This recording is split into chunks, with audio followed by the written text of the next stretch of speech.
I'm Jim, that's Warren. You're watching Vendor Corner, brought to you by Decades Reclaimed Vintage Depot. This is show number 19. I don't know how we got to 19, but Vendor Corner, it's a show for people who are a booth owner or a vendor at a mall or a shop like Decades Reclaimed Vintage Depot to learn about how to be successful and talk about the ins and outs of our industry.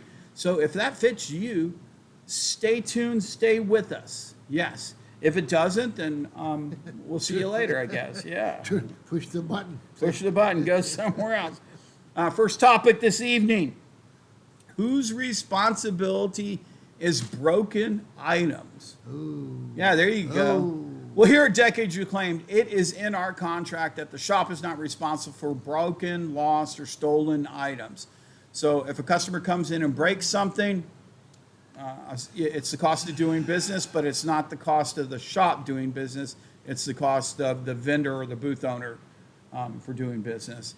It's a sad occasion. A lot of times, if a customer breaks it, they will offer to pay for it. We quickly reach out to the vendor and ask them if they want the customer to pay for it because that's just, that's not It's just a nice thing to do. It's a nice thing to do, and it's really tough. You cannot make somebody pay for an item, regardless of whether they broke it or not. You really can't.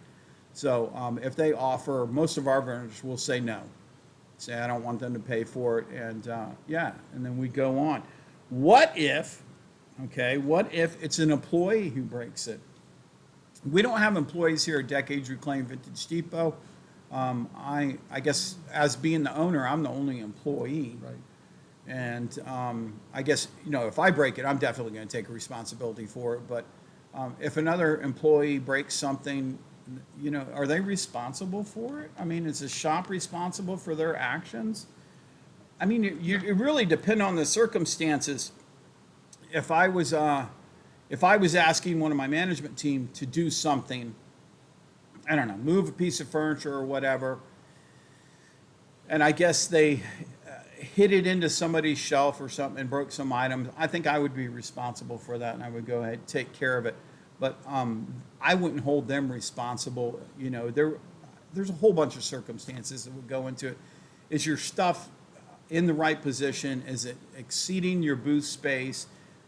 Then that's kind of your own fault. Yeah. I mean, I can't see that any shop would automatically pay for it. I can't see that any shop would make a customer automatically pay for it.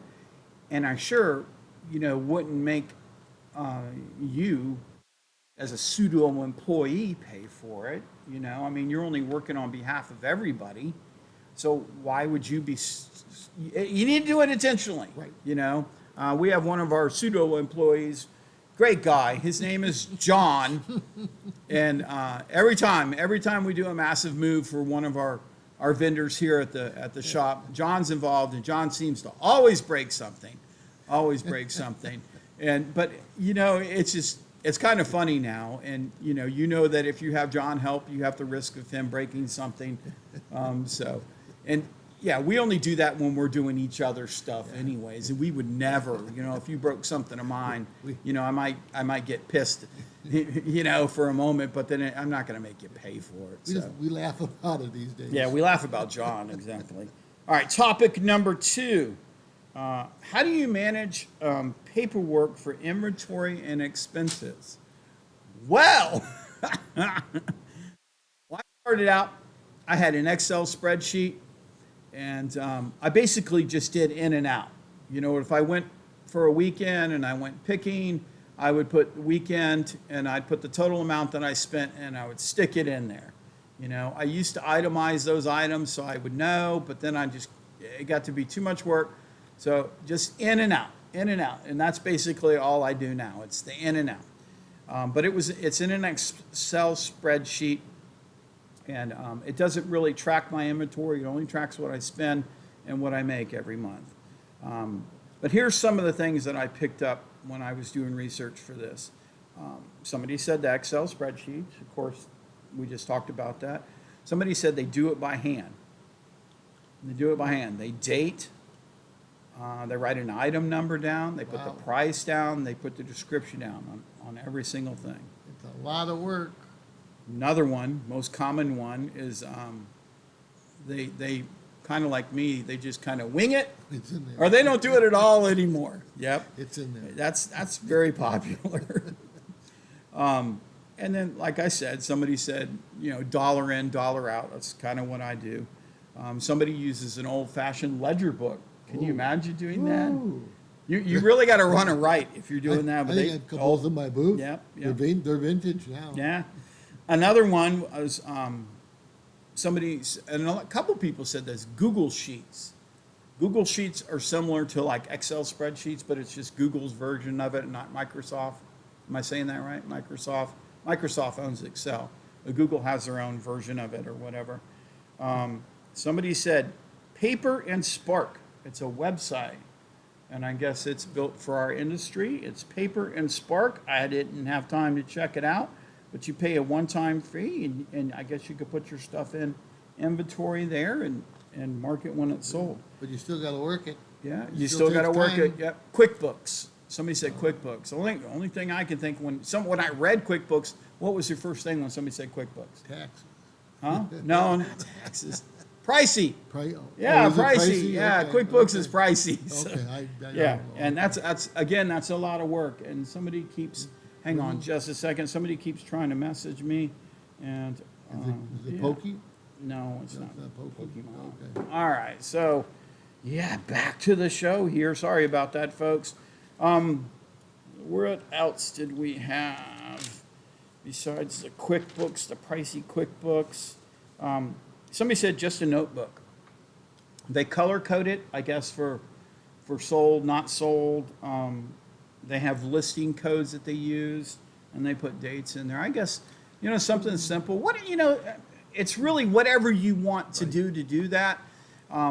My feeling on that is that with the space that I have here at Decades Reclaim, which is extensive, the amount of items I sell every month and then having to replace that amount plus more is very difficult to even get tagged and get out there. I can't imagine writing everything down, writing everything down.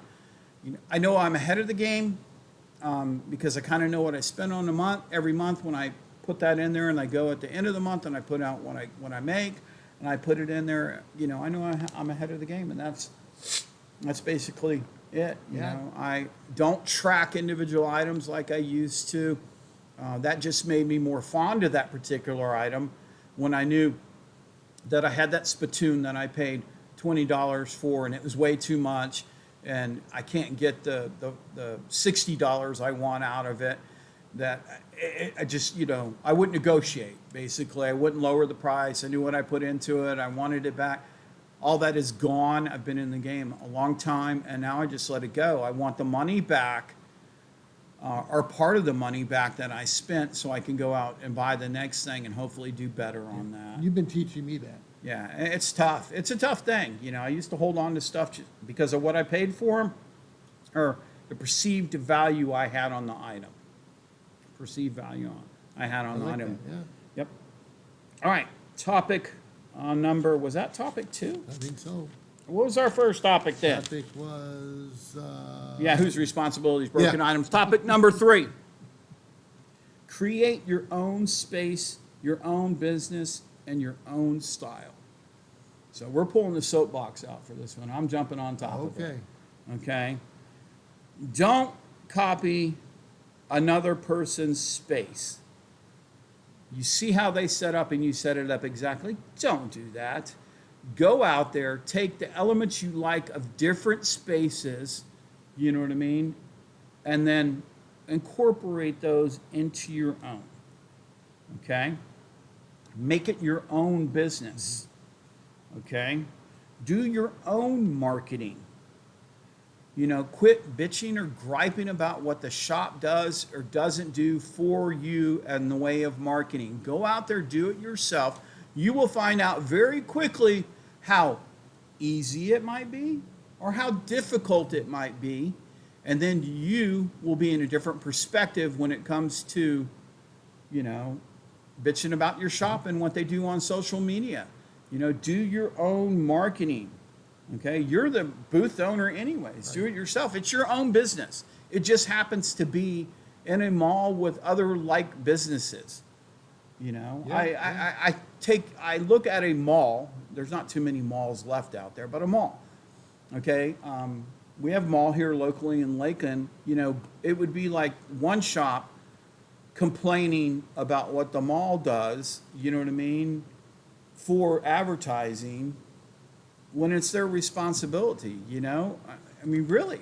Yeah. Can you imagine? You know, let's just take anyone in the mall. You know, I don't want to call out a name or whatever, but any shop in the mall, at our mall, complaining that the mall doesn't bring people. You know what I mean? You know, you got to bring people in.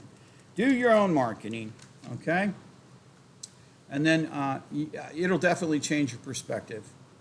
Even if they don't do, even if your shop doesn't do a total amount, a ton of advertising, or work on social media, I mean, even if they do that, you know, even if they're out there and they're doing a ton, and we do a ton here. Yes, we do. We do an absolute ton here at Decades Reclaimed Vintage Depot in the way of social media, not traditional advertising, because traditional advertising no longer works. But we spend a lot of money here at Decades on advertising. So if you're not making it, it's your booth. You know, it doesn't have anything to do with the shop. It has to do with you. So many times at the end of a month when somebody's hem-hawing about the fact that they didn't make a lot of money or whatever, I really want to go, well, you know what I made? Or do you know what the top sellers made? But I don't do that. I feel that's very negative, and so I'm not going to, I would never do that, but I want to. I really want to, because it's your booth. I mean, if your space sucks, it still usually will, will. Yeah. no matter how much advertising that your shop does for it. Okay, and you need to learn that a lot. So again, it's your own business, handle it. Okay, the last one, create your own style. Don't just copy what others are selling. Okay, they work to find out what sells. Do the same thing. You know, I have a problem when I see a vendor that just copies what somebody else is selling. You know, we'll go through anything really. You know, let's just say flowers are selling. You know what I mean? And Warren brings in a bunch of flowers. He's selling flowers, you know, all the time or whatever. And then all of a sudden, you know, 3 or 4 other vendors have flowers. You know, I'm not sure that's a great example, but really, I think baskets was one of those. well, Yeah, I don't. at least the Well, time. you know, yeah. I mean, George brought in baskets, and he was killing them, but he had run out basically. So it was just somebody else was picking up the mantle as far as that's concerned. But yeah, but you're right. I think there was a vendor or two. As soon as he started selling, they saw the baskets coming up. They ran out there and they got baskets of their own. And I think- and let me finish here. The biggest thing is that when they do that, they often undercut the other person. Right. So you can't tell me, oh, you know, I just decided to get baskets on my own. You saw that the guy was selling baskets. He was selling a ton of them. And then you brought in baskets. But here's the magic here. All your baskets are priced under what his baskets are. How does that happen? You know, you went back and you looked. I mean, you can't do that. You can, and Right, people right. do it. It's the thing. And, you know, we've talked about it in another show about the strife and the backstabbing and all that. Maybe that's what we're talking about here. You know what I mean? It just aggravates me. It just aggravates me. We do have restricted items in the shop. I sell a ton of gas and oil signs, and I do not allow vendors to bring them in just because that's my bread and butter. And if I can't make it here, you know, and maybe that's two-faced, but that's the one thing I get as an owner. I don't get paid a lot. The shop doesn't make a ton of money as far as the business goes. Owning the place makes me a more successful vendor. That's basically it. And so we do restrict that. But yeah, so there you go. So make it your own. Yeah. And I forgot what I was going to interject. Yeah, but, yeah. So bottom line is that you want to make it your space your own, create your own space, create your own business, and create your own style. And you're going to do fine. And you can always adjust those. That's what this business is, adjustments. Oh, yeah, you got to adjust constantly. So that's it. That's 3 topics. That's the end of our show. We really, really appreciate it if you've watched it all the way through. We can't thank you enough. If you want to see more of what we've got going on, we'll be back in 2 weeks, Sunday at 8 p.m. for another Vendor Corner. You can check out our Talking Vintage shows. They're located here on YouTube as well. You can check out Warren's jokes. The Talking Vintage shows, though, are directed at our local customers for Decades Reclaimed Vintage Depot. You can get a little bit of an idea of what we've got going on and stuff like that. They're not a bad watch. His jokes are hilarious. So we really appreciate it. Make sure you like and subscribe to our channel. I know we've rambled on a little bit tonight. We apologize for that, but we will see you again in 2 weeks for Vendor Corner. Say goodbye, Warren. Say goodbye, Warren.